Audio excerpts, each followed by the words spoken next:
Good morning. Actually, it's afternoon. Sorry that I'm late today. Today's Friday, June 26th. I'm Tom Tracy, and this is your Daily Soap. Our scripture for today is from the book of Acts, chapter 18, verse 6. But when they opposed Paul and became abusive, he shook out his clothes in protest and said to them, "Your blood be on your own heads. I am innocent of it. From now on, I will go to the Gentiles." The observation is, how much abuse should you take? And the application is, oftentimes when we try to share the gospel with people, we wind up with resistance. Sometimes it's verbal, sometimes it's attitudinal. Very rarely is it ever physical, but there comes a point where there is so much resistance that we need to recognize that we're never going to be able to convince them of the gospel. We're never going to be able to have them get their hearts into a position where Jesus can act upon them and they will recognize their need for salvation.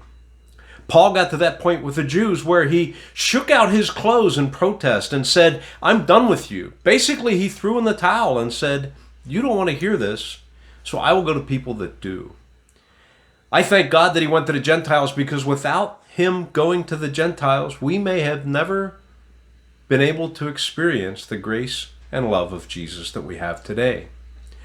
We look at these sometimes as failures, thinking, because I wasn't able to be successful and I had to go somewhere else, I've failed. But it oftentimes is simply God redirecting us to where he wants us to be.